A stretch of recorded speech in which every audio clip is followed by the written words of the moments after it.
हाँ सर। अरे are effective तो रेंज नजर आ रहा है। कौन नजर आ रहा है? रेंज। ओके, रेंज नजर आ रहा है। रेंज देख लो, रेंज क्या होती है भाई, याद करो। प्रोजेक्टाइल में रेंज क्या होती है? यू स्क्वायर साइन 2 थीटा या 2 ux uy। ध्यान से देखो तो अपन लिखते थे 2 ux uy बाई जी, तो इधर लिखते थे 40, इधर लिखते थे 30, तो 2 into 40 into 30 by 10। Okay, zero ने जीरो को मार दिया। 6 4 जा मतलब 3 2 जा 6, 6 4 जा 24, तो 240 मीटर अपनी क्या ही रेंज। क्या यही मेरा आर इफेक्टिव है? हाँ सर बिल्कुल है। क्या घर पे करा था ये या सो गए थे? हाँ सर, आर इफेक्टिव 240, ये 240 और ये 30, तो बोलो भाई अपना ओमेगा क्या हुआ? V perpendicular 30/240। हाँ सर, है तो यही। तुम ध्यान से देख लो, 30/240 वैसे अपन डायरेक्ट लिखते तो डायरेक्ट अपने समझ में आता था, तो जीरो ने जीरो को मार दिया। सही तो लिख रहा हूँ? हाँ ठीक है, रेडियन पर सेकेंड। सही कर रहा हूँ ना? हाँ, ओमेगा आ गया। लो भाई देखो भाई, आंसर सही आया है क्या? देखा तो, ओ हो, जो पढ़ा जो समझा बिल्कुल सही है। तो क्या कर, मोशन ग्रेविटी से जोड़ लिया, प्रोजेक्टाइल से जोड़ लिया, स्ट्रेट लाइन से जोड़ लिया, ओमेगा बराबर वी बाई आर के सवाल अपने जनरल करे। बोलो करे कि नहीं करे? अच्छा सर, और अच्छा कर। कैसे?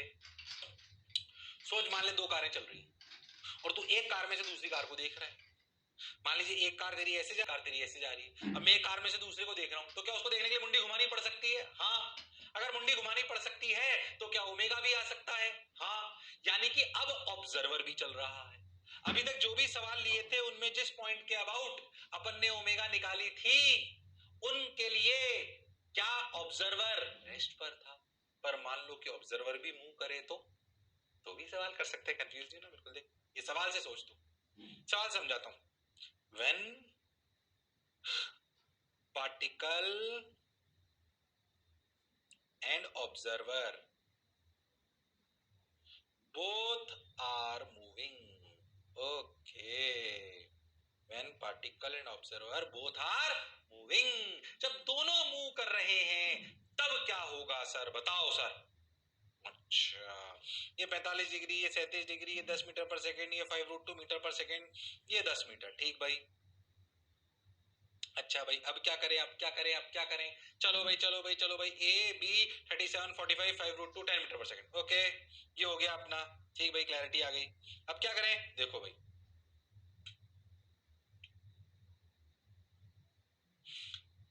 ये ए है, ये बी है। Omega the particle B with respect to A, यानी कि omega of B with respect to A चाहिए अपने को। अब क्या करो? सुनो भाई, omega of B with respect to A, मतलब ए पर बैठकर देखो। पहले एक काम करा करो हमेशा, उन दोनों को जो अपना आर इफेक्टिव हो तो यही है, लाइन जॉइनिंग पार्टी, इसमें कोई चेंज नहीं आ रहा। अब दोनों की वेलोसिटीज को आर इफेक्टिव के परपेंडिकुलर पैरेलल मतलब रिजॉल्व कर लो। तो 10 का इधर कितना 8, 10 का इधर कितना 6, 45 डिग्री 5√2, तो इधर आया इसका 5 और इधर आया 5। So resolve both velocities along R effective and perpendicular to R effective. अब सोचो मुंडी घुमाने में कौन सी वेलोसिटीज काम आएंगी? अलोंग द लाइन जॉइनिंग, यानी कि आर इफेक्टिव के अलोंग की परपेंडिकुलर? Sir perpendicular. अब तू सोच, तो अगर ए पर बैठ जाए तो बी को जब देखेगा तो बी की परपेंडिकुलर रिलेटिव वेलोसिटी क्या होगी? 5 6 की 11 की 1। What is velocity? वी पर एसएमएल वी परपेंडिकुलर रिलेटिव क्या हुई? 6 5 1 की 11। बोलो, अगर तू ए पर बैठकर बी को देखे तो परपेंडिकुलर रिलेटिव रफ्तार क्या होगी? बोलो, मुंडी घुमाने के लिए दोनों काम आएंगे ना। अगर आप ध्यान देखो तो आप ए पर बैठ जाओ, ए पर बैठ जाओ तो बी वाला आपको है ना परपेंडिकुलरली 11 से जाता हुआ लगेगा। हाँ सर सही बोल रहे हो। तो सोचो v परपेंडिकुलरिटी 11, क्या ये 11 ही घुमाने का काम करेगी? तो रियल फॉर्मूला है v perpendicular relative by R effective. थोड़ा और चेंज कर दिया। सोच, pure circular path v by R, और कोई पाथ ऑब्जर्वर रेस्ट पे v परपेंडिकुलर बाई आर, दोनों चले तो v perpendicular relative by R. हाँ, इसी के तो दोनों सब केस हैं, इसलिए अपने को याद होना चाहिए। तो 11/10, 6 और 5, हाँ बिल्कुल सही है, 6 और 5 11, 11/10 रेडियन पर सेकेंड। ओके, यानी कि कि अगर कभी दोनों का मूवमेंट भी आ जाए, दोनों का किसका मूवमेंट आ जाए, दोनों का किसका मूवमेंट आ जाए, अगर दोनों का मूवमेंट आ जाए ऐसे, ओके, अगर दोनों का मूवमेंट आ जाए तो बेसिकली आपको ए और बी के रिलेटिव लिखना है परपेंडिकुलर वेलोसिटी। तो ओमेगा आ गया V perpendicular relative by R, V perpendicular relative by R, okay.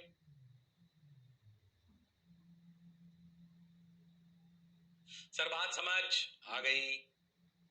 11/10 radian per second, okay, 11/10 radian per second, ठीक है सर, क्लैरिटी है बिल्कुल, बढ़िया सर।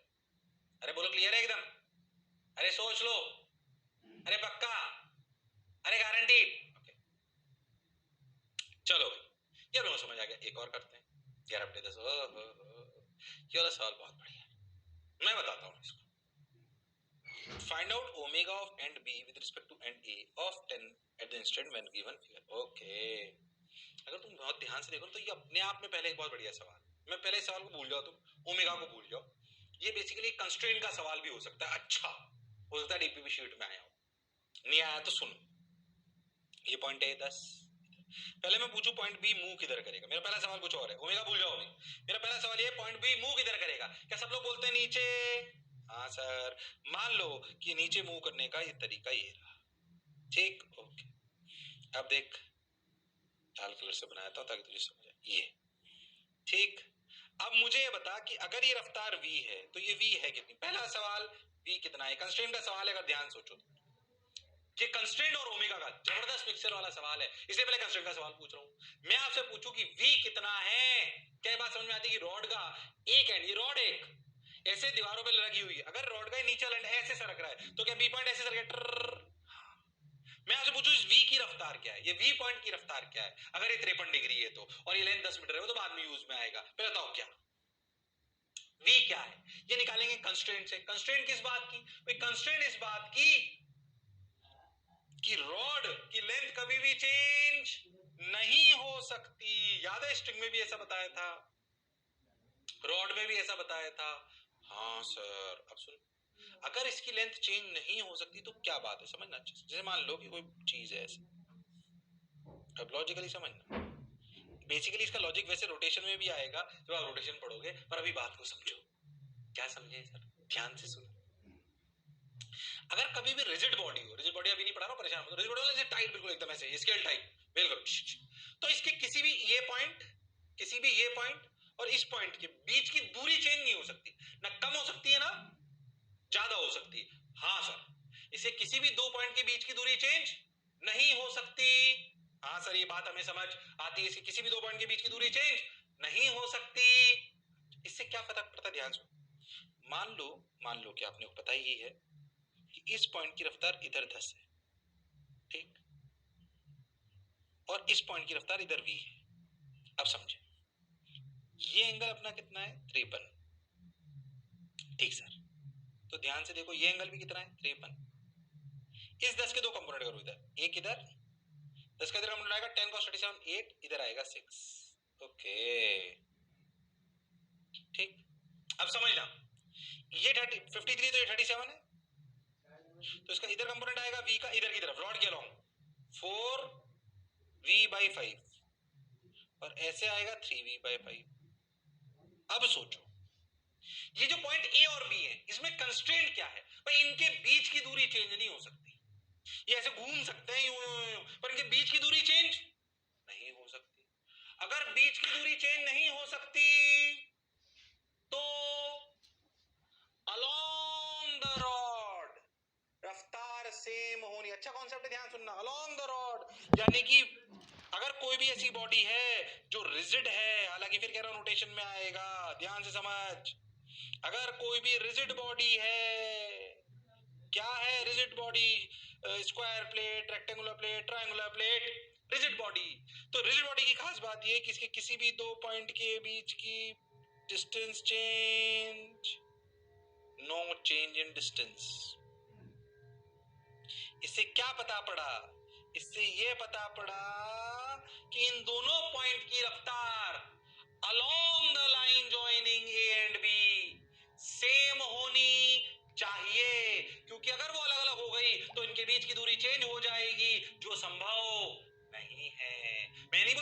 की स्पीड सेम होगी ना। मैं बोल रहा हूं ए और बी की वो वाली स्पीड जो उन दोनों को ज्वाइन कर रही है वो पक्का सेम होगी, वेलोसिटी सेम होगी। क्यों? क्योंकि अगर ऐसा नहीं होगा तो उनके बीच की दूरी चेंज होगी, जो कि संभव नहीं है। यानी कि क्या 4v/5 6 के बराबर होगा? अरे हाँ सर, किसके बराबर होगा?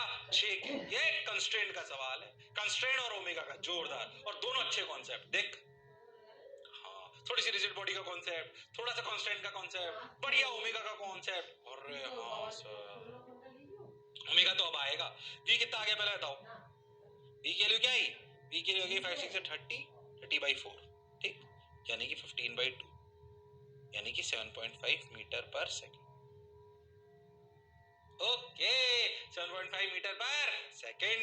ओके ओके ओके, बहुत बढ़िया, बहुत सुंदर, बहुत मजा आया, वाह वाह। अब क्या करें? कुछ मत करो, सुनो मेरी बात। कंस्ट्रेंट से समझ में आया क्या करा? कि अगर कभी भी ऐसी रिजिड बॉडी हो तो उसके दो पॉइंट की वेलोसिटी वो कैसे भी चल रही हो, मान लीजिए मैं आपको थोड़ा सा और समझाता हूँ, देख ध्यान से, अगर कंफ्यूज मत होना। ये फिर कह रहा हूँ, अब ये इसके बाद रोटेशन में ज्यादा आएगा, समझना पर अच्छे से, पढ़ते चलो जो जो आता जा रहा है। इसीलिए मैं कहता हूँ जब जिस दिन कोर्स खत्म होगा, जिस दिन कोर्स 50% हो जाएगा उस दिन 75% कॉन्सेप्ट कर चुके होंगे तुम लोग। खैर, होना मत दो, सुनो। मान लो ये पॉइंट ए है और ये पॉइंट बी है ऐसे, और एक बॉडी पे है। मान लो वो पॉइंट की रफ्तार ऐसे है v1, और मान लो किसी रफ्तार है ऐसे v2, टक टक टक टक टक, बोलो क्लियर? ये एंगल है θ1, ये एंगल है θ2। तो अगर ये रिजिड बॉडी है तो ए और बी की रफ्तार ये कैसे भी चल रहा हो। एक्चुअली ऐसा तब होता है जनरली जब बॉडी चल भी रही हो और घूम भी रही हो। ऐसा जनरली तब, ध्यान से देखो तुम इस रॉड को, मैं ज्यादा उसमें नहीं घुसाना चाह रहा हूं अभी, क्योंकि रोटेशन में यही पढ़ने वाले हैं। तुम ध्यान से देखो ना इस रॉड को, बढ़िया सवाल है। इस रॉड को ध्यान से देखो तो रॉड चल रही है कि घूम रही है? ध्यान देखो तो दोनों कर रही है, ये चल भी रही है और घूम भी रही है। अभी कंफ्यूज नहीं होना है, ऐसा पढ़ेंगे रोटेशन में आएगा तब।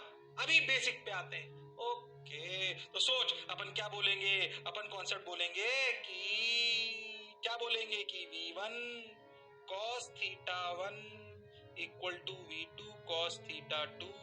ये दोनों रफ्तार सेम होनी चाहिए। ये बात थोड़ी याद रखना। अभी तैयार रखना, रिजिड बॉडी कौन होती है? अपनी जनरली जो होती है ना, बोलो क्लियर? उसमें क्या कवात होती है कि किसी भी दो पॉइंट के बीच की दूरी चेंज नहीं हो सकती। अगर किसी भी दो पॉइंट के बीच की दूरी चेंज नहीं हो सकती तो लॉजिकली उन दोनों पॉइंट की रफ्तार, उन दोनों पॉइंट को ज्वाइन करने वाली लाइन के अलोंग उनकी वेलोसिटी बराबर होनी चाहिए। तभी ऐसा हो सकता है, वरना होना संभव नहीं है। ये जो मेरी रॉड है ये मेरी कंस्ट्रेंट है, रिजिड बॉडी है। तो पॉइंट ए और पॉइंट बी, हमें पता है भाई पॉइंट ए इधर जा रहा है, हमें पता है भाई पॉइंट बी नीचे आ रहा है, कंस्ट्रेंट है उसकी, दीवार पे सट के आएगा। बोलो क्लियर? एकदम दीवार पे ही रोल करेगा वो, यस और नो? अगर वो दीवार पे ही आएगा तो ए की रफ्तार अगर इधर है और बी की इधर है तो ए की रफ्तार अलोंग द रॉड, बी की रफ्तार अलोंग द रॉड सेम होनी चाहिए। कांसेप्ट यही है, बस देख लो मैंने कैलकुलेशन में कोई मिस्टेक ना करी हो। ओमेगा तो अब आएगा, इसीलिए अच्छा सवाल मैं खुद करा रहा। अरे हाँ ना तो बोलो, अरे हाँ ना बोलना पड़ेगा। ओहो, चलो भाई,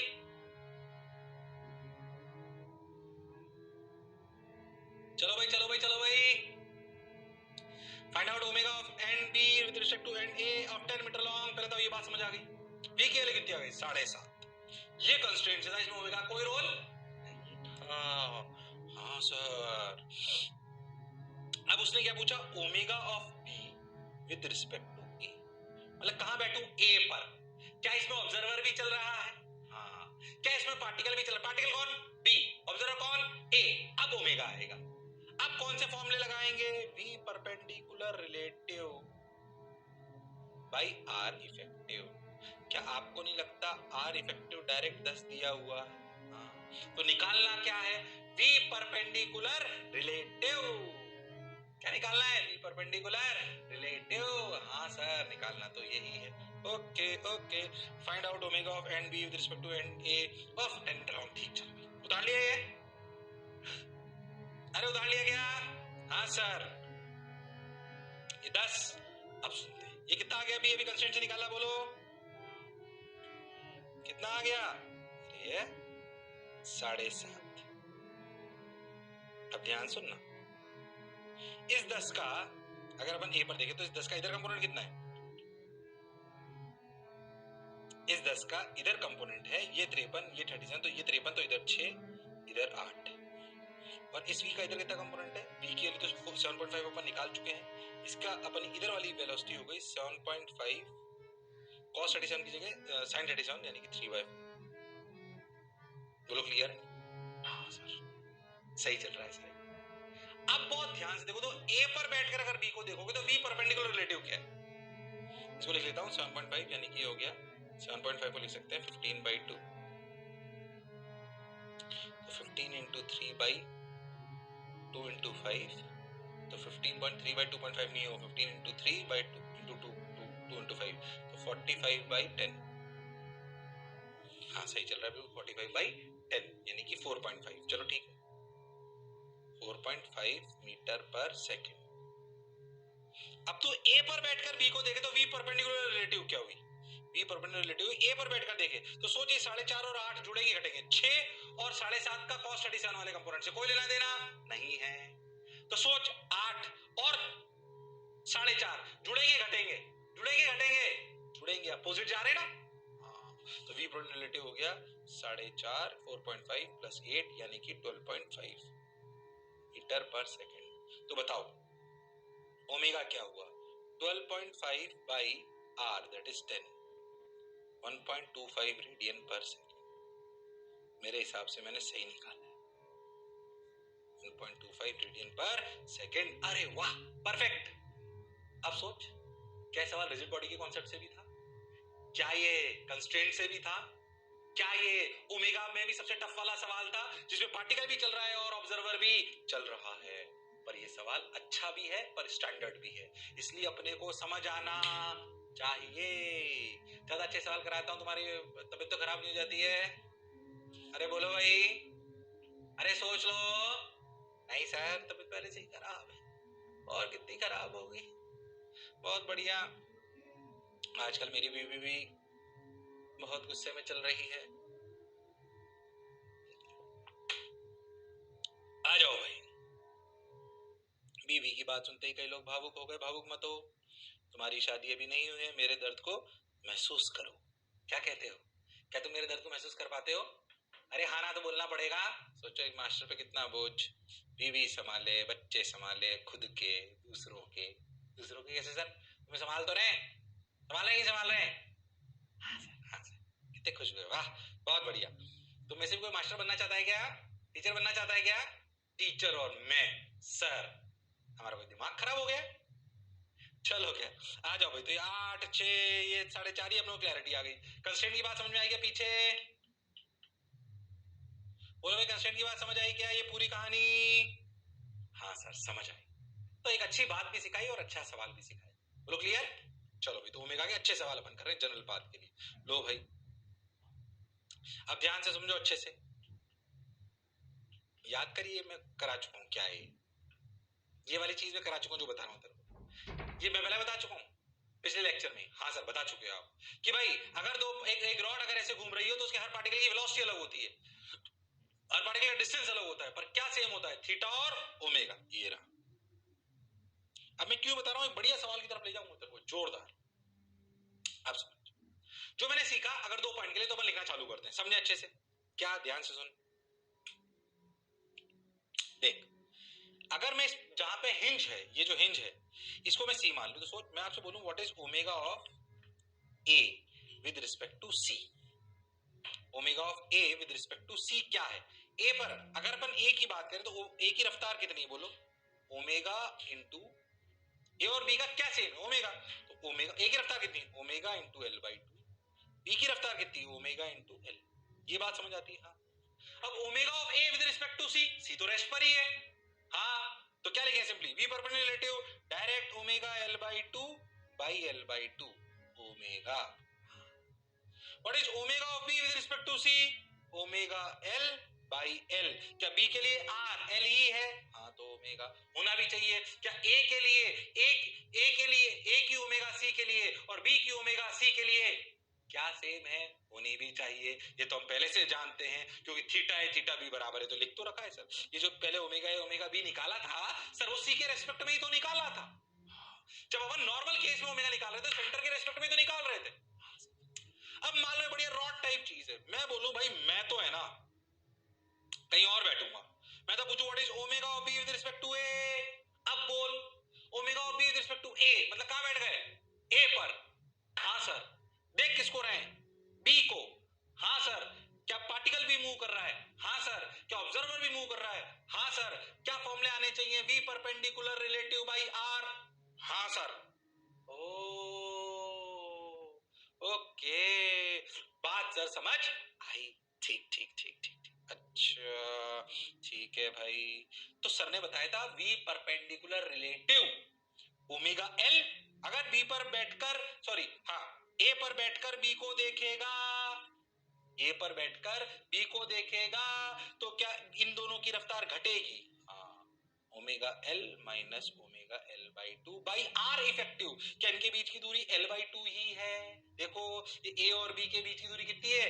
एल बाई टू, तो एल बाई टू और omega L minus omega L by two is L by two equal to omega. और यार तो फिर से ओमेगा आ गई, मतलब अगर मैं ए पर बैठकर बी को देखूं तो उसकी भी ओमेगा ओमेगा है। और अब मेरा दिमाग ठनका कि साला सेम ही आ गई। तो वो और जनरलाइज कर लेते थे कैसे? मैं तो कहता हूं थोड़ा सा और इधर, ये कोई पॉइंट ले लेते हैं सी x1 दूरी पर, और ये कोई पॉइंट ले लेते हैं डी x2 दूरी पर।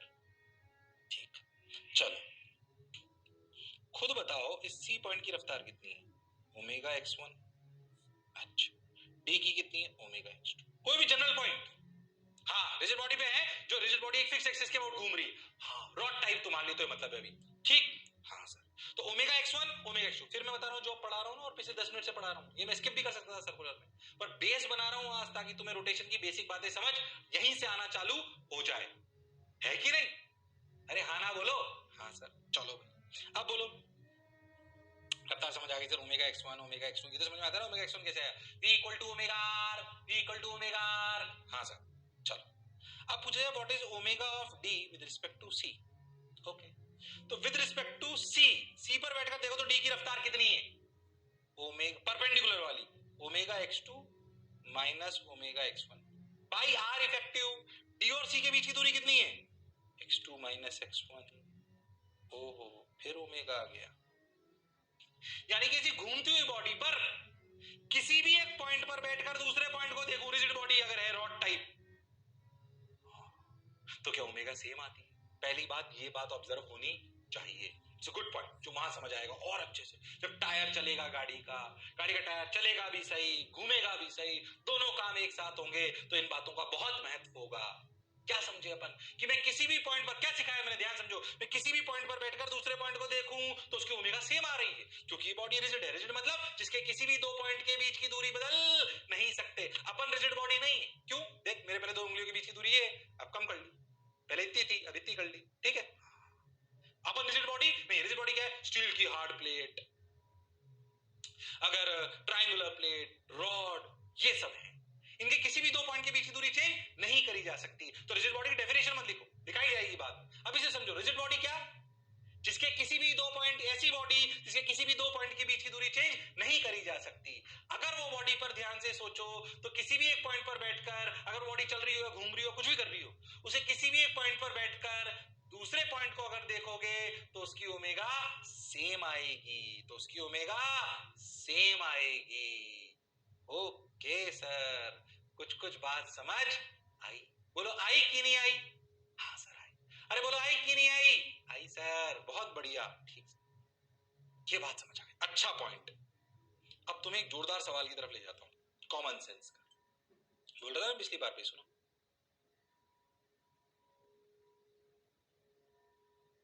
अगर मैं ए पर बैठकर बी को देख रहा हूं तो उसकी ओमेगा क्या है? ओमेगा। हाँ सर, यानी कि अगर मैं ए पर बैठकर बी को देखूं तो बी मुझे चक्कर करता हुआ नजर आना चाहिए ओमेगा से। हाँ सर, बिल्कुल सही।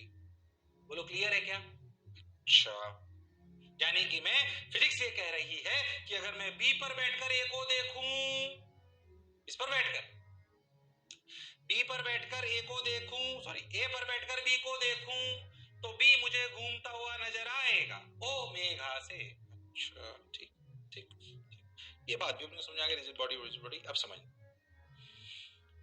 थोड़ा इससे अच्छा एग्जांपल ये लो, तुम देखो झूला कॉन्सेप्ट।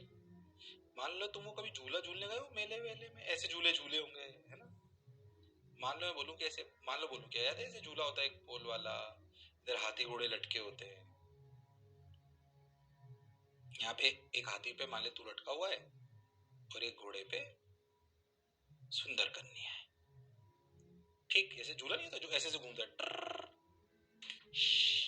हाथी घोड़े पे अपन बैठे थे, कुछ इसी प्रकार का। अब सोच तू झूले पे जाके बैठा और तूने देखा, अरे मान लीजिए पोल इधर है मेरे पीछे, ठीक, मैं बालक और यहाँ पे सुंदर कन्या आके बैठ गई, ठीक। अब मान ले कि मैं तू है ना, और ये सुंदर कन्या। अब जाहिर सी बात है कि सुंदर कन्या आएगी तो तू उसे देखेगा, है कि नहीं? हाँ सर, सर ये तो हमारा जन्म सिद्ध अधिकार है। क्या कहते हो? नालायक कहीं के, जन्म सिद्ध अधिकार है। चलो खैर कोई बात नहीं। तो अपन मान लो अपने सुंदर कन्या को देखने लगे। अब ऑब्जर्व कर, क्या सुंदर कन्या तुझे वहीं दिखती रहती है कि घूमती हुई नजर आती? बोल बोल, सुंदर कन्या तुझे वहीं नजर आती है कि घूमती हुई नजर आती है? अगर कभी झूले पे ऐसे बैठा हो तो पहले फिजिक्स भूल जाए, ऑब्जर्व करके क्या होता है। तू अगर ऐसे घोड़े पे जाके बैठ गया, दूसरे घोड़े पे बैठ गई सुंदर कन्या और दूसरे देख रहा है, तो तेरे को सुंदर कन्या तेरे चक्कर करती हुई नजर आती है क्या? क्या रेस्ट पे नजर आती, मतलब तेरे सामने नजर आती है तेरे को? बोल, ऑब्जर्व कर, अगर कभी झूले पे बैठा है तो। सर झूला तो था ही नहीं सर, हमने देखा ही नहीं कभी। कभी बैठे हो झूले पे? बोलो, रेस्ट पे नजर आती है कि नहीं आती है, कि घूमती हुई नजर आती है? ध्यान से तो सोचोगे तो तुम्हें रेस्ट पर नजर आती है।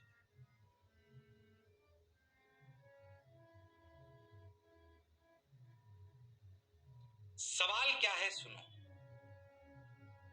सवाल को समझना ही पहली बात तो टफ। जब हम इस प्रकार के झूले पर, सवाल ये है कि जब हम इस प्रकार के झूले पर बैठते हैं तो बालक को सुंदर कन्या रेस्ट पर नजर आती है, पर जो अभी अभी हमने पीछे पढ़ा इसके हिसाब से तो बी हो गई मान लो सुंदर कन्या, ए हो गया बालक। फिजिक्स के हिसाब से तो सुंदर कन्या चक्कर काटना चाहिए। बताओ क्या गड़बड़ है? नहीं समझ आया सवाल? कि जब हम प्रैक्टिकली इस एस टाइप के झूले पे बैठते हैं और बालक सुंदर कन्या को देखता है तो उसे रेस्ट पे नजर आती है, चक्कर थोड़ी काटती है उसको। पर जो फिजिक्स मैंने पीछे सीखी, अरे उसमें तो सुंदर कन्या को बालक के चक्कर काटने चाहिए, वही तो डायग्राम। सवाल क्या, फिर से सुने, सवाल वैसे लिख भी लो, क्वेश्चन क्या है ध्यान समझ। मैं कहां लिखूं क्वेश्चन, यही लिख देता हूं, देख सुन क्वेश्चन, सुनना अच्छे से। किससे लिखूं? वाइट से लिख देता हूं, सुन। अरे चले भाई, जब हम इस प्रकार के झूले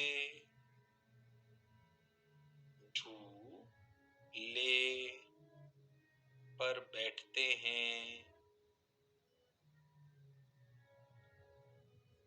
तो बालक को सुंदर कन्या रेस्ट पर नजर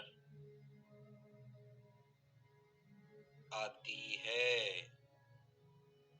जबकि फिजिक्स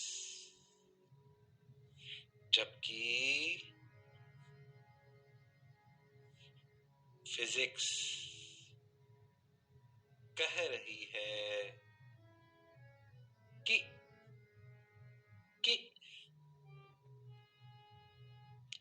सुंदर कन्या बालक के लिए ओमेगा से घूम रही है।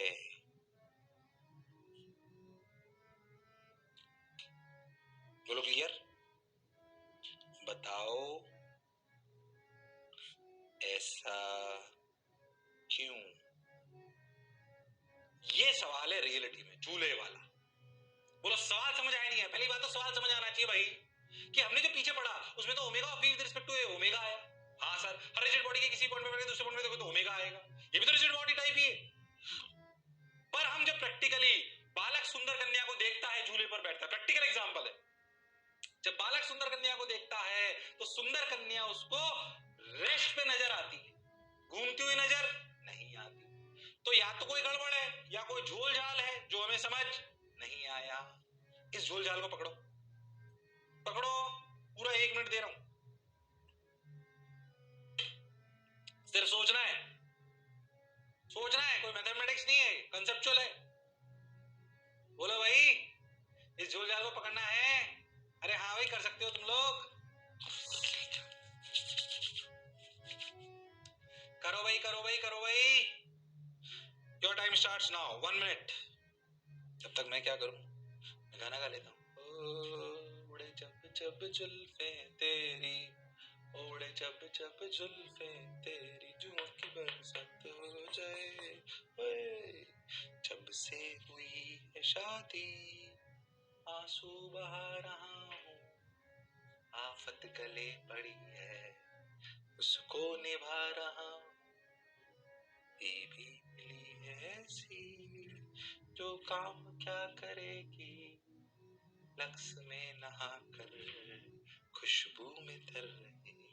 खैर, अच्छा सवाल है, डिस्टर्ब नहीं करूंगा मैं तुमको, करो करो, सोच पाए कुछ? अच्छा है, नहीं सोच पाओ घबराओ मत, और खुद सोच लो जो मैं बताने वाला हूं, तो खुद की पीठ थपथपा लेना और खुद को 100 रुपए गिफ्ट में दे देना। अगर पहले कभी नहीं पढ़ा है और नहीं सुना है और जो मैं बताने वाला हूं तुमने खुद ने सोच लिया है, तो it's a very good thinking, मतलब बहुत बढ़िया, काबिले तारीफ। पहले सुन तो सही, क्या सोचना था, क्या गलत है इसमें, या क्या लोचा है, तुम्हारे शब्दों में बोले तो बोलो, क्या लोचा है, बोलो भाई। चलो भाई, बताओ मैम, बताओ मैम। चलो भाई, एक थोड़ा सा एनिमेशन बनाने का प्रयास करें ताकि तुम्हें मेरी बात समझ आए।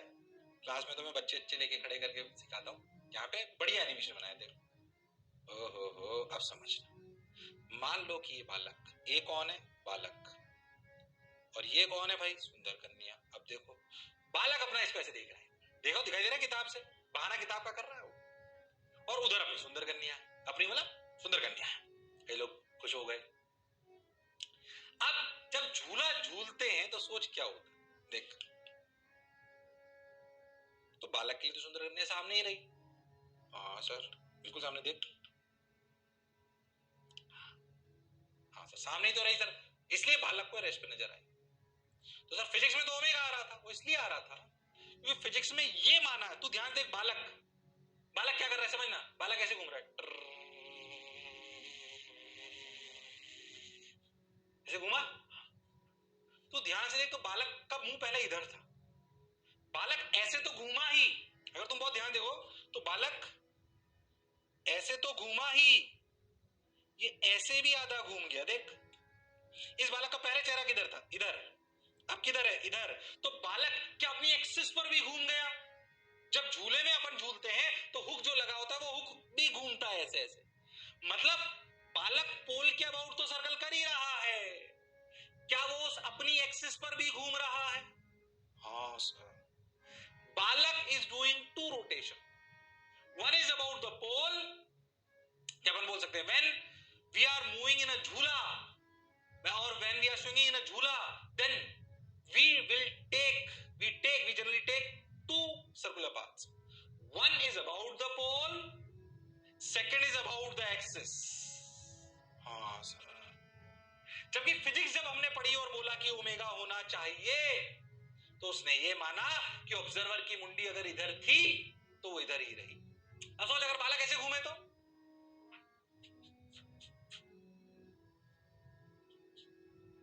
बोलो समझ में आया? अगर ऐसे घूमे तो अलग कहानी होगी, हम जैसे घूमते हो कैसे घूमते हैं? तो इसमें क्या हो रहा है, इसमें हम पोल के अबाउट भी घूम रहे हैं और खुद की एक्सिस के अबाउट भी घूम रहे हैं। हाँ सर, असलियत में हम दोनों के अबाउट घूमते हैं। सोच, अगर फिजिक्स के जैसे घूमे तो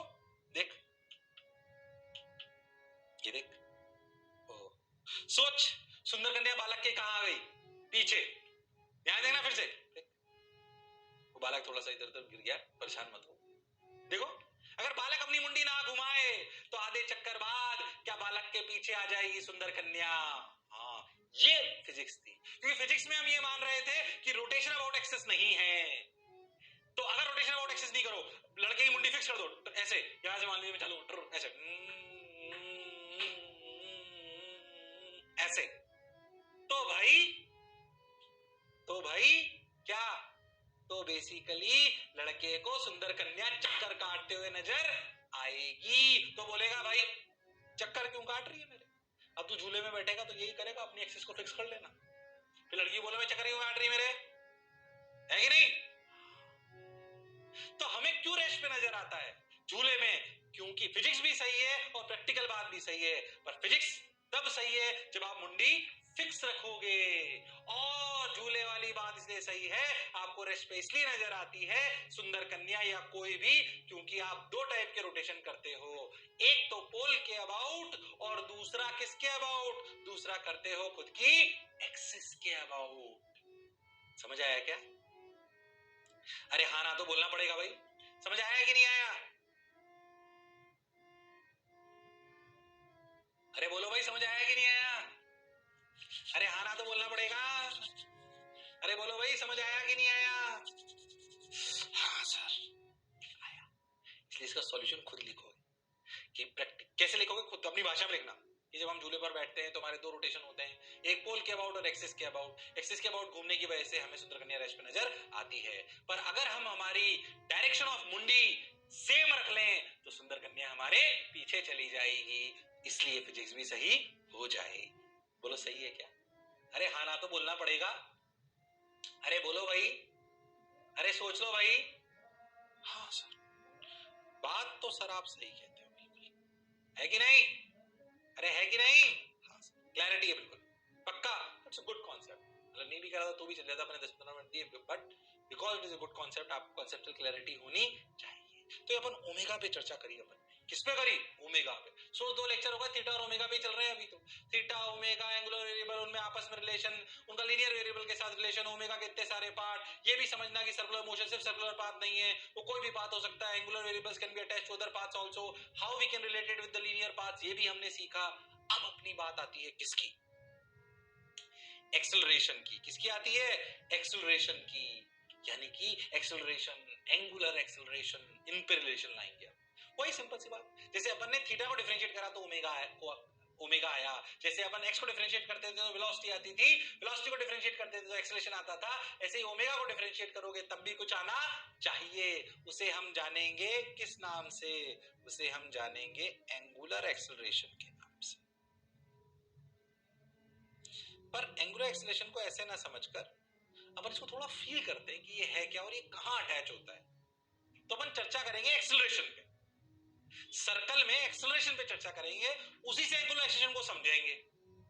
इसलिए उस चर्चा को समझो, प्रूफ बहुत इंपॉर्टेंट तो नहीं है, पर उससे फील आती है कि सब्जेक्ट क्या चल रहा है। सुने ध्यान से, कोई रटना नहीं है आपको प्रूफ, तो इसलिए चर्चा ऑन एक्सेलरेशन। मैं एंगुलर एक्सेलरेशन में चर्चा नहीं कर रहा हूं, मैं वास्तविकता में जो अपना पार्टिकल है, कौन? सर्कल, जो पार्टिकल सर्कल कर रहा है उसके एक्सेलरेशन की चर्चा कर रहे हैं। ओके, अच्छा ठीक है भाई। और ये चर्चा सिर्फ सर्कुलर के लिए नहीं बल्कि कई चैप्टर्स में आपके काम आएगी, इसलिए ये हमें बात समझ में आनी चाहिए। कैसे? अब समझो, मान लो कि एक पार्टिकल सर्कल कर रहा है आर रेडियस का, अभी थीटा एंगल, बोलो क्लियर? हम क्योंकि हम इसे अच्छे से पढ़ना चाहते हैं, हम दो डायरेक्शन डिफाइन करते हैं, इसे कहते हैं ई आर डायरेक्शन, इसे कहते हैं ई टी डायरेक्शन। कंफ्यूज मत हो ऐसे ही। कैप का मतलब क्या? Unit vector. यूनिट वेक्टर क्या रिप्रेजेंट करता है? डायरेक्शन। तो मैं दो डायरेक्शन दी, एक ई आर कैप जो रेडियस के अलोंग है, एक डायरेक्शन जो ई टी कैप। पहले अभी एक्सेलरेशन पे कंफ्यूज मत हो, पहले तो डायरेक्शन को समझो। कैप क्यों ली भाई? यूनिट वेक्टर है, ठीक sir. E R cap representing what? Representing what? उधर की तरफ ले लो, कंफ्यूज मत हो, ऐसे E R cap. ER cap representing radial direction at any instant. ET cap representing tangential direction. Tangential समझते हो ना? हाँ, और E are cap representing radial direction. Okay, अब देखो इसको कैसे लिख सकते हैं। यहां देखो ई आर कैप, बिल्कुल कंफ्यूज ना। ये अगर मैं इस पॉइंट का यूनिट, इस पॉइंट का आपको कोऑर्डिनेट पूछूं तो कितना है, R cos theta R sine theta.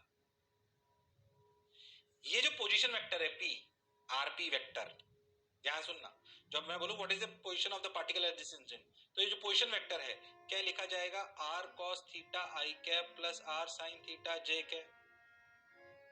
हाँ सर बिल्कुल सही बोल रहे हो आप, कंफ्यूज मत होना, ध्यान समझना, फील के साथ समझा रहा हूं।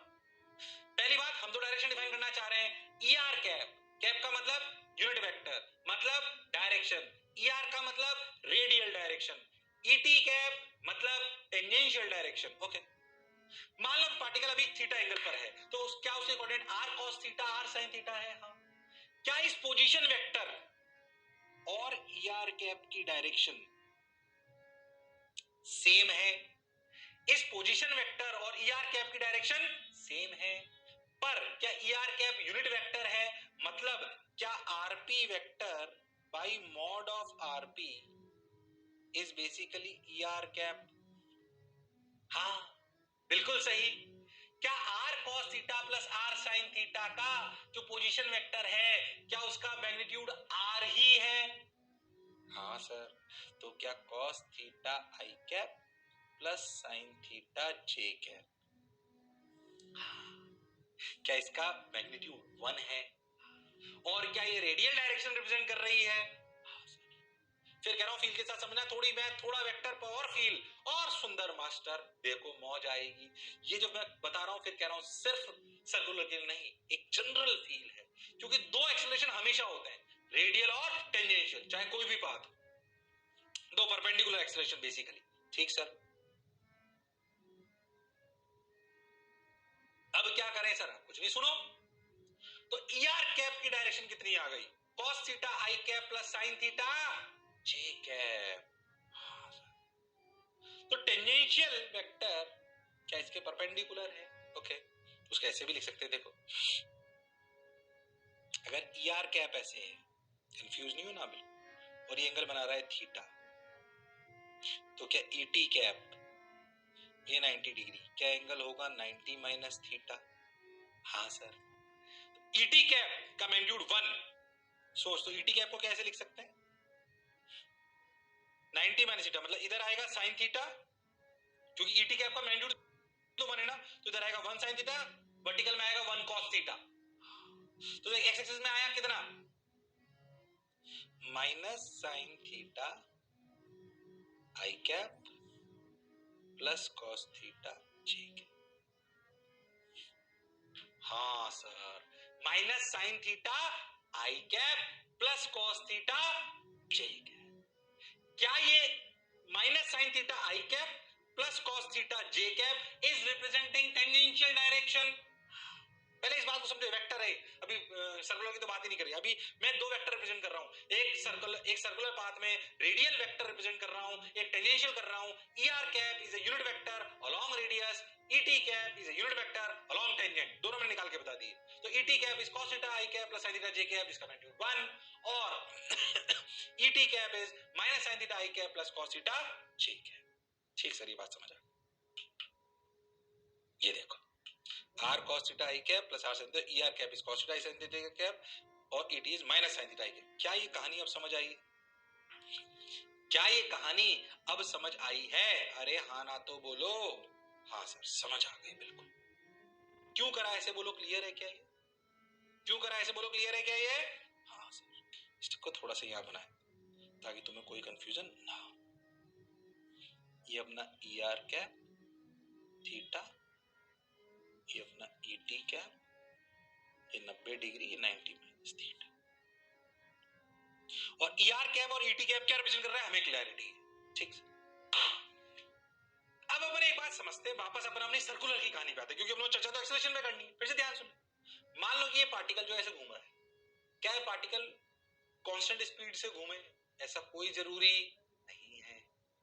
क्या ये पार्टिकल चेंज होती हुई स्पीड से भी घूम सकता है? हाँ, अगर अपन कोई भी केस है, पाथ सर्कुलर है, वो क्लियर है, पर क्या पार्टिकल कांस्टेंट स्पीड से घूमे, ऐसा कोई जरूरी नहीं है, किसी से भी घूम रहा है। अपन तो जनरल केस ले लेते हैं, हो सकता है स्पीड बढ़ रही हो सकता है घट रही हो सकता है चेंज हो रही हो, जो भी हो, ठीक। पर हम एक बात जानते हैं क्या, कि हमारा जो पोजीशन वेक्टर है वो ये रहा, ठीक। अच्छा, अब सुनना अच्छे से, ये जो पोजीशन वेक्टर है, पोजीशन वेक्टर, यही पोजीशन वेक्टर है आर वेक्टर। अगर मैं इस पोजीशन वेक्टर को डिफरेंशिएट करूं तो what I will get, velocity. Sir आप पहले से भी जानते हो R omega, let's prove it, let's prove it. अगर सर्कल पार्टिकल कर रहा है और पोजीशन वेक्टर ये है, तो क्या velocity D R vector by D T होनी चाहिए। आर वेक्टर क्या है ये रहा, यानी कि basically D by D T of R cos theta I cap plus R sine theta J cap. Differentiate करो डी आर, आर तो बाहर आ गया, बिल्कुल आ गया। कॉस थीटा का डिफरेंशिएशन, ध्यान समझो, कॉस थीटा का डिफरेंशिएशन, थीटा ही तो चेंज हो रहा है अपना। अब तुम्हें पता हो कि अगर सोच ऐसे कैसे करते हैं, कंफ्यूज मत होना बिल्कुल। D by D T of cos theta को डिफरेंशिएट कैसे करते हैं, ऐड करो डी थीटा से मल्टीप्लाई करो। हाँ बिल्कुल सही सर। तो सोच क्या इसको ऐसे लिख सकते हैं, D of cos theta by D theta into D theta by D T. हाँ सर। अब बता cos थीटा का डिफरेंशिएशन कितना होगा भाई, d of cos theta by d theta, cos theta का डिफरेंशिएशन कितना होता है बोलो भाई, कितना होता है बोलो भाई, minus sine theta, minus sine theta d theta by D t i cap, बिल्कुल ऐसे कैसे, प्लस साइन थीटा का डिफरेंशिएशन में फिर यही करेंगे अगर, तो साइन थीटा का differentiation cos theta d theta by D t j cap. हाँ सर, हाँ सर, बिल्कुल सही, बोलो क्लियर है क्या। हाँ सर बिल्कुल क्लियर है, अरे पक्का। हाँ सर, समझ आ रहा है, डरना मत। फिर कह रहा मैं थोड़ा सा टफ जरूर लगता है, मैं इसे स्किप भी कर सकता था, पर अगर फील करनी है तो अपने को बात समझ में आनी चाहिए। पहले वेक्टर से देखा भाई ये आर कैप क्या होता है, ये टेंजेंशियल क्या होता है, वो समझ गए। अब कुछ नहीं कर रहे, पोजीशन वेक्टर लिख रहे हैं। अगर एक पार्टिकल सर्कल में घूम रहा है तो अपन ने सेंटर को तो ओरिजिन मान लिया, और पोजीशन वेक्टर अपन ने लिख दिया, और मान लिया कि पार्टिकल थीटा एंगल घूम चुका है। थीटा कोई भी वेरिएबल है, कभी कहां पे भी हो सकता है, तो हमने उसका पोजीशन वेक्टर लिख लिया, वो लिखा आर कॉस थीटा आई cap plus R sine theta जे कैप। अब बोला कि अगर इसे डिफरेंशिएट कर लेंगे तो वेलोसिटी आनी चाहिए। अब सोच ये D theta by D T क्या है, ओमेगा है सर। तो सोच क्या इसको ऐसे लिख सकते हैं, कैसे, R omega R minus sine theta आई कैप प्लस कॉस थीटा जे कैप। हाँ अब सोचिए माइनस साइन थीटा आई कैप प्लस कॉस थीटा जे कैप क्या है, ई टी कैप। क्या इसको ऐसे लिख सकते हैं, omega are e T cap. अरे हाँ सर, स्पीड क्या ओमेगा आर होती है, हाँ याद कर, मैंने बोलता है मैग्नीट्यूड है, वो डायरेक्शन आगे देखिए ई टी कैप, और ई टी कैप को हम लगा टेंजेंशियल डायरेक्शन। हाँ सर, फील आई सर, बोलो यस और नो। हाँ सर, बात तो आप बिल्कुल सही बोल रहे हो। नहीं आया, बोलो आया कि नहीं आया, आया सर। अरे आया कि नहीं आया, देख प्रूव कर दिया। पोजीशन वेक्टर डिफरेंशिएट करो तो वेलोसिटी आनी चाहिए। हम जानते हैं कि वेलोसिटी का मैग्नीट्यूड होता है ओमेगा आर और डायरेक्शन होती है टेंजेंशियल। देख आ गया, प्रूफ हो गया। और अगर पोजीशन वेक्टर से डिफरेंशिएट करने पे वेलोसिटी बिल्कुल सही आई है, तो वेलोसिटी को डिफरेंशिएट करने पे एक्सेलरेशन आएगा नेट। हाँ सर, वेलोसिटी को डिफरेंशिएट करने पर एक्सेलरेशन आएगा कौन, नेट। ओ हो। अब इसको डिफरेंशिएट करेंगे, अभी टफ चीजें ध्यान सुनना। टफ क्या मतलब, थोड़ी सी मैथ से ध्यान सुनना। ओके ओके ओके, अब इसको डिफरेंशिएट करेंगे। जब वेलोसिटी को करते हैं डिफरेंशिएट तो आता है एक्सेलरेशन। क्या आता है, एक्सेलरेशन। हाँ सर एक्सेलरेशन आता है, बिल्कुल आप सही बोल रहे हो। अब क्या करें, अब बता इस एक्सप्रेशन में थीटा वेरिएबल है, आर वेरिएबल है कि ओमेगा वेरिएबल है। सर थीटा तो वेरिएबल है ही। इस एक्सप्रेशन में अगर ध्यान से देखें तो कौन वेरिएबल है, theta and omega is variable. क्यों भाई, ओमेगा भी तो वेरिएबल हो सकता है। क्यों, क्योंकि स्पीड वेरी कर सकती है, मैं कभी ज्यादा कभी तेजी से घूम सकता हूं, हो भी सकता है कि नहीं घूमूं, पर हो तो सकता है कि घूमूं। हाँ सर, तो थीटा भी वेरिएबल हो सकता है और ओमेगा भी वेरिएबल हो सकता है, बिल्कुल सही। आर कांस्टेंट है क्योंकि सर्कल फिक्स्ड है। ओके ठीक है, अब क्या करें, एक टर्म हो गई ये वाली, एक टर्म हो गई ये वाली ओमेगा वाली। ओके, जब भी दो वेरिएबल होते हैं तो डिफरेंशिएट कैसे करते हैं मेरे लालो, कैसे करते हैं सर, एक को कांस्टेंट रखते हैं, दूसरे को डिफरेंशिएट करते हैं, दूसरे को वो करते हैं और पहले को डिफरेंशिएट करते हैं। हाँ सर, अब सोच पहले ओमेगा को डिफरेंशिएट कर लो, तो क्या लिखोगे? या पहले एक काम करो, ओमेगा को कांस्टेंट रख लो, तो ओमेगा आर। अब इसको फिर से डिफरेंशिएट करो, माइनस साइन थीटा और कॉस थीटा को, माइनस साइन थीटा को डिफरेंशिएशन टी के रेस्पेक्ट में, फिर से ऐसे करेंगे जैसे अभी बोला। तो कैसे लिखेंगे, ध्यान समझना, minus cos theta, sine theta का डिफरेंशिएशन कॉस थीटा, बिल्कुल सही, d theta by D t i cap plus cos theta का differentiation minus sine theta d theta by D t j cap. हाँ सर, अब प्लस ओमेगा को differentiate कर लो और इसको एज इट इज रहने दो, तो D omega by D T into R minus sine theta I cap plus cos theta J cap, minus sine theta I cap plus cos theta J cap. Okay, कोई दिक्कत वाली बात नहीं है। अब क्या करें, अब क्या करें, अब सुनो, और sorry D theta by D T क्या होता है फिर से, ओमेगा।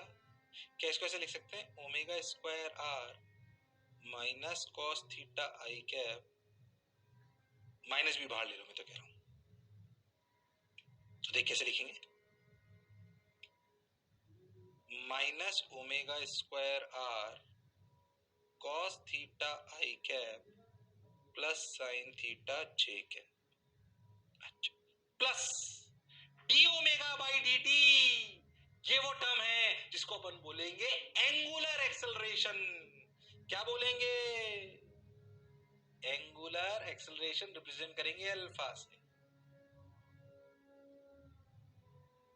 हो, जैसे वहां पे एक्सेलरेशन होता था, सर्कल में क्या होगा, एंगुलर एक्सेलरेशन। ओके, इसे बोलेंगे अल्फा। अभी इसमें और बात करेंगे, इसे लिख देंगे alpha R minus sine theta आई कैप प्लस कॉस थीटा जे कैप। हो, अब देखो, minus omega square R cos theta i cap plus sin theta j cap is a unit vector. It means it is representing a direction. Cos theta i cap plus sin theta j cap is what? हो sir, ये तो यार cap है। Okay, plus alpha are, ये क्या है, E T cap. अब इसको समझने का प्रयास करो, ये ही है रियल ज्ञान। Acceleration of the particle moving in a circular path has two components. One is radial and one is tangential. देख, दो एक्सेलरेशन आए, क्या पोजीशन वेक्टर डिफरेंशिएट करने पे वेलोसिटी आई, हाँ, वेलोसिटी डिफरेंशिएट करने पे क्या आएगा, एक्सेलरेशन। क्या वो नेट होगा, हाँ, क्या उस नेट के दो कंपोनेंट है, हाँ, कौन कौन से, एक रेडियल के लॉन्ग और एक टेंजेंशियल के लॉन्ग। और ये मैथ जरूर थोड़ी टफ है, पर ये फील वाली बात है। ध्यान से देख क्या करा अपन ने, ये जो पेज पे मैंने लिखा है, इसके बिना डायरेक्ट भी लिख सकता था मैं कि देखिए ये दो एक्सेलरेशन होते हैं, रेडियल और टेंजेंशियल, और उसके डायरेक्ट मैग्नीट्यूड बताया था, पर उससे फील नहीं आती, उससे फील नहीं आती। अरे यस और नो, हाँ सर। तो minus omega square r e are cap plus alpha r e T cap. Okay, तो दो एक्सेलरेशन आ गए, कौन कौन से, omega square r e are cap और alpha r e T cap. Okay okay okay, ठीक है ठीक है। अब क्या करें, अब रेडियल एक्सेलरेशन को फील करने का प्रयास करें। रेडियल एक्सेलरेशन क्या है, देख, रेडियल एक्सेलरेशन यानी कि जो आर के अलोंग है। पहले तो उतार लिया तुम लोगों ने, उतारो फटाफट, टाइम दे रहा हूं 1 मिनट, फटाफट उतारो और समझ के उतारो, समझ के उतारो, ध्यान से, एकदम बुद्धि ढंग से चलानी है। देखो ढंग से समझाया मैंने, गड़बड़ मत कर देना। अब समझो,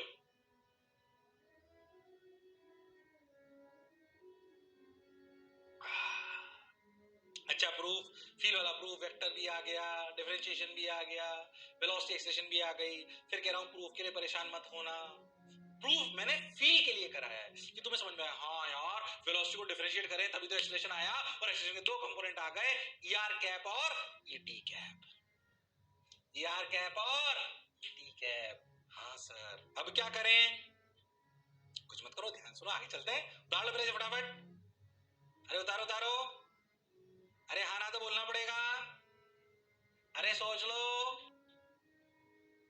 ओके, अरे उतार लिया क्या, अरे पक्का? हाँ सर। अरे उतार लिया क्या? चलो अब देख, ये आ गया R D omega D T R omega square R, ये टर्म अपनी आगे जो भी पीछे लिखी थी। ठीक भाई, अब सुनो, ये अगर अपन बहुत ध्यान से देखें तो ये जो आर एल्फा, जिसे आप आर एल्फा बोल रहे हो, omega D omega by D T को अपन ने क्या बोल दिया? एल्फा। ठीक, ये जो आर एल्फा है ये टेंजेंशियल डायरेक्शन है, यानी कि ये कहलाएगा टेंजेंशियल एक्सेलरेशन, और ये कहलाएगा रेडियल एक्सेलरेशन, ए आर। क्या कहलाएगा? Radial acceleration. अच्छा सुने,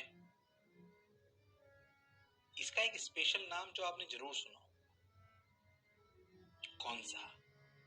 पहले इसको समझो, माइनस आर ओमेगा स्क्वायर है किधर? माइनस का क्या सिग्निफिकेंस है? माइनस का सिग्निफिकेंस है टुवर्ड्स द सेंटर।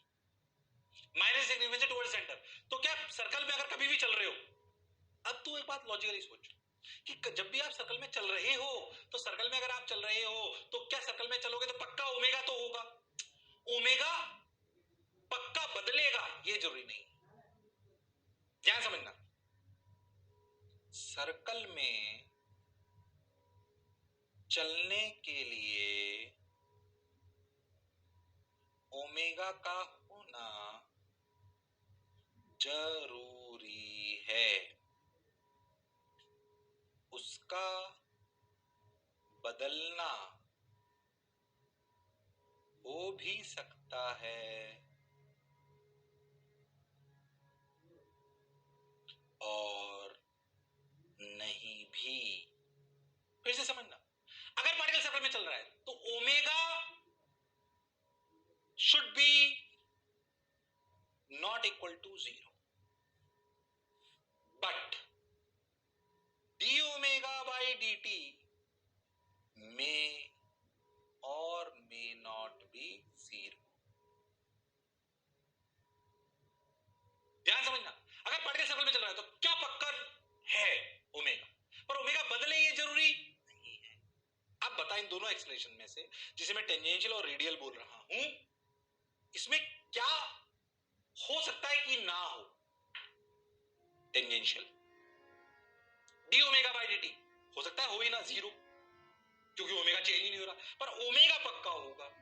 हाँ सर, अगर ओमेगा होगा तो पार्टिकल के सर्कल में चलने के लिए क्या पार्टिकल अगर चल रहा है तो ओमेगा तो होगा ही होगा, क्योंकि स्पीड तो होगी, वरना चलेगा कैसे? अरे हाँ ना, स्पीड चेंज नहीं हो रही तो अलग बात, यानी कि ये एक्सेलरेशन पक्का होगा। इसीलिए इसे एक नया नाम दिया गया, centripetal acceleration. Centripetal acceleration is basically necessary acceleration required to move a particle in circular path, इसलिए उसे एक नया नाम दिया गया। अब ऐसे बोला गया, centripetal acceleration is the necessary acceleration for moving a particle in circular path, for moving a particle in circular path। हाँ sir, for moving a particle in circular path, circular path में चलने के लिए ये एक्सेलरेशन कंपलसरी है। अब logically सोचो ना, तो जब आप पार्टिकल सर्कल ऐसे चलता है ना आपका, तो ये किधर की तरफ होता है? जब पार्टिकल यहां होगा तो ये इधर होगा, ए आर। जब पार्टिकल यहां होगा तो इधर होगा, जब यहां होगा तो इधर होगा, जब यहां होगा तो इधर होगा, ऑलवेज टुवर्ड सेंटर। और ये नेसेसरी है, इसका मैग्नीट्यूड कितना? Omega square r. कितना? Omega square r. It is the necessary acceleration, और ये कहलाता है सेंट्रीपिटल एक्सेलरेशन। ध्यान से देख तो स्पीड के हमेशा परपेंडिकुलर होते हैं, ऑलवेज परपेंडिकुलर टू स्पीड। सोच, हाँ, तो ये स्पीड का मैग्नीट्यूड कौन चेंज करता है? टेंजेंशियल की रेडियल? मान लो कि टेंजेंशियल है ही नहीं अभी, तो सोचो ये रेडियल इस पार्टिकल की क्या चेंज कर रहा है? Direction. Responsible for changing direction. तो अगर दो एक्सेलरेशन को पढ़ने का प्रयास करें सर्कुलर पाथ में, रेडियल और टेंजेंशियल, रेडियल को स्पेशल नाम दिया गया centripetal acceleration, which is always towards the centre, which is always towards the centre. इस सेंटर वाले एक्सेलरेशन के लिए नाम दिया गया सेंट्रिपिटल एक्सेलरेशन, याद रखें magnitude omega square R towards the centre, minus का सिग्निफिकेंस है। क्या ये होना जरूरी है? हाँ। ये करता क्या है? ये पार्टिकल की डायरेक्शन चेंज करता है, क्योंकि in circular path every time direction is changing, और डायरेक्शन बिना एक्सेलरेशन के बदलना संभव नहीं है, और अगर डायरेक्शन बदलनी है तो एक्सेलरेशन चाहिए, और सर्कुलर में वो काम कौन करता है? रेडियल या फिर सेंट्रिपिटल एक्सेलरेशन। ओके, तो which acceleration is necessary? Centripetal, radial, centripetal, या मतलब सेंट्रिपिटल की टेंजेंशियल? सेंट्रिपिटल। सेंट्रिपिटल करता क्या है? डायरेक्शन चेंज करता है। टेंजेंशियल क्या करता है? सोचिए स्पीड के पैरेलल है, parallel to speed, therefore changes magnitude. दोनों का रोल समझ आना चाहिए। Centripetal changes direction, magnitude minus omega square r. Tangential changes what? Changes magnitude of speed. Changes magnitude of speed. अब सोच, तो A टेंजेंशियल की value I alpha r. Alpha is what? d omega by dt. Alpha is what? d. अब confuse मत होना बिल्कुल, अच्छे समझो इस कहानी को जो भी लिखा हुआ है। अब मैं आपसे पूछूं, for a circular path acceleration must be non-zero. For a circular path, acceleration must be non-zero. ध्यान समझना है, एक ऐसे सवाल पूछो जैसे ऐसे एक, for circular path, acceleration must be, acceleration अगर बोला जाए तो टेंजेंशियल लेंगे, रेडियल लेंगे, या सेंट्रिपिटल जो भी बोलना बोल लो, टेंजेंशियल लेंगे, रेडियल लेंगे, नेट लेंगे, नेट। अब एक बात और ध्यान समझो कि ए नेट क्या है? ए नेट क्या under root of A R square plus A T square? क्यों? क्योंकि भाई ए आर ऐसे है और ए टी ऐसे है, और इन दोनों में 90 है, तो ए नेट तो यही कहलाएगा। तो तीन बातें हो गई, A R responsible for changing direction, A T responsible for changing the magnitude, A net is this. तो अगर पूछा जाए for circular path acceleration must be non zero, true और फॉल्स? अगर अगर अगर फिर से सुनना, अगर सर्कुलर होना है तो कम से कम रेडियल तो होना चाहिए, तो ये ट्रू हो गया। और for circular path a r या a t must be non zero. मतलब सर्कुलर पाथ के लिए ए टी तो होना ही चाहिए, ऐसा जरूरी नहीं है। ए टी क्या चेंज करता है? स्पीड। मैं स्पीड नहीं चेंज कर रहा, मैं कांस्टेंट स्पीड से घूम रहा हूं, इसे बोलेंगे यूनिफॉर्म सर्कुलर मोशन बाद में, तो ये फॉल्स। फॉर सर्कुलर पाथ, छोटे छोटे सवाल कर रहा हूं, for circular path alpha must be non zero, alpha मतलब एंगुलर एक्सेलरेशन। क्या सर्कुलर पाथ करने के लिए अल्फा होना जरूरी है? एंगुलर एक्सेलरेशन जिसे बोलते हैं D omega by D, alpha D omega by D. बिल्कुल, कहानी को समझे, alpha is D omega by D. बोलो, क्या अल्फा का होना जरूरी है? नहीं, ये भी फॉल्स। बिना अल्फा के भी सर्कुलर पाथ होता है। Alpha rate of change of omega है, ओमेगा कांस्टेंट रख लो तो अल्फा जीरो है, पर फिर भी एक्सेलरेशन है, और वो कौन सा है? रेडियल। इसलिए कंफ्यूज नहीं होना बिल्कुल, ये बातें अपने को अच्छे से समझ आनी चाहिए, ये बातें अपने को अच्छे से समझ आनी चाहिए। हाँ, कुछ तो बात समझ आई क्या? यहां तक बात क्लियर है एकदम? अरे सोच लो, मैं जल्दबाजी नहीं करना चाहता हूं, इस कहानी को बिल्कुल यहीं से उठाऊंगा, इसी फॉर्मूले से वापस अगले टर्न पे, फिर अगले टर्न पे अपन आगे चलेंगे, ठीक है? अरे सोच लो, अरे पक्का इसी जगह से आगे चलेंगे बिल्कुल। अभी कंप्लीट नहीं हुआ, ये बीच में छोड़ रहा हूं इसको, अगले लेक्चर में यहीं से चालू करूंगा बिल्कुल, और आराम से धीरे धीरे, मुझे पता ही नहीं तो आगे के चैप्टर गड़बड़ कर देगा, यहाँ जल्दबाजी कर दी, सर्कुलर खराब, रोटेशन खराब। अरे यस और नो? पक्का?